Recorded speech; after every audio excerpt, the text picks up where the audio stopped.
Kapatid! Bring me! Bring me Bible verse. Sige na kapatid, dayo ka ulaw. Pandagdag baan din to. Ayan, sige. Ikaw. Bigyan mo ako ng favorite mong Bible verse diyan kapatid. John chapter 1. In the beginning was the Word, and the Word was with God, and the Word was God. Wow. Ano pa? Ephesians chapter 1. Children, obey your parents to the Lord, for this is right. Kinakabahan po ako. Sige, relax lang. This is one God created in heaven and earth. Wow. Kapatid, kung nagbabasa ka talaga ng Bible, tingin ko naman talaga, nagbabasa ka ng Bible. Kumbaga Opo. parang na-tense lang kayo. Sorry kung nagulat ko kayo, no? Saan pinanganak si Jesus? Sa Bethlehem po. Bethlehem. Bethlehem. O sige, ito last one, nakatanungan ko. Bigyan mo ko ng 5 pangalan galing sa Bible.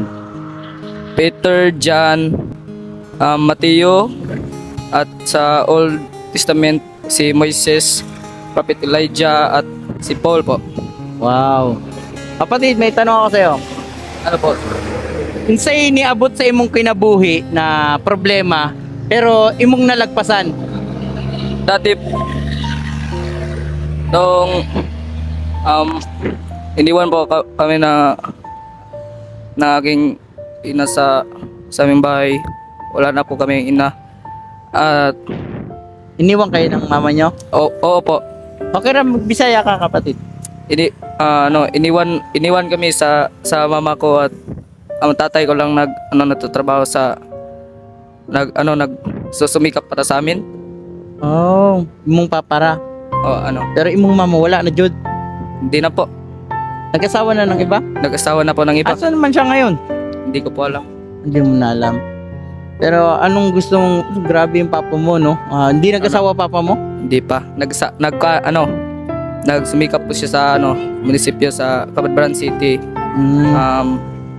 City Hall sa Cabadbaran. Nagtrabaho siya, hindi na siya nagtatrabaho. nag-asawa para sa inyuhan, no? Para sa Anong gusto mong sabihin sa papa mo? Baka mapanood to ng papa mo, so gusto mong sabihin sa kanya. Salamat pa sa sa disiplina mo sa amin magkakapatid. Kami tatlo. Wala. Salamat sa sa pagpakain mo sa amin. Hindi mo kami iniwan sa pagpapalaki. Sa hirap at ginhawa, hindi kayo pinabayaan, no? Hindi kami pinabayaan, sir. Shout out ako sa ano pang papa mo? Si Randy Napoli. Shout out ako sa iyo, Kuya Randy Napoli.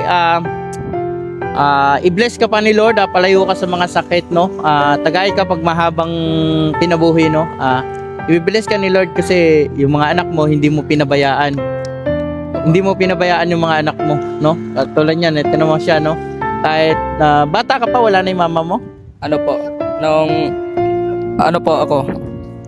16 na po ako nung iniwan po ako ng ina ko. Pero mo, kahit kulang na siya, kahit wala na siyang mama, para makikita mo pa rin siya, nagpadayon pa rin siya sa salita ng Diyos, no? Medyo na utal-utal lang siya sa verse niya kasi nga, yung ginawa natin kanina, nagulat siya, no? Na-tense siya, bigla siyang na-tense, pero makikita niyo naman sa mga sagot niya, alam niya kung sa pinanganak si Jesus, at binigyan niya tayo ng 5 pangalan galing sa Bible, no? Tingnan niyo siya mga kapatid, no? Anak ng Diyos talaga, no? Dahil dyan, may blessings galing kay God, no? Ayan kapatid. Kapatid, anong gusto mong pasalamatan sa Diyos? Yung life at walang problema sa buhay namin, pero medyo meron naman. Pero salamat pa rin sa kay God. Ginoo. Binigyan tayo ng lahat ng freedom, lahat ng ginagawa niya. Pinapako siya sa cross para Mabayaran natin mga sala, no? opo. Wow. Yon, dahil dyan kapatid, maraming salamat sa verse mo. Kapatid, anong gusto mo naman sabihin sa mga bata na hindi nagbabasa ng Bible? Baka sa mga batang to, tingnan nyo sila, baka wala kayong mga Bible verse, ha? Painggan nyo yung sasabihin niya. Anong gusto mong sabihin sa kanila? Sa mga hindi mahilig magbasa ng Bible? Magbasa na sila dahil ang banal na kasulatan ng Diyos ay galing lang sa Kanya at katotohanan lang. Wow. Ayan ha, sabi ni Kuya, magbasa daw kayo ng Bible, ha? Okay, sige, salamat. Okay, thank you kapatid. Peace tayo dyan. Sige. Thank you.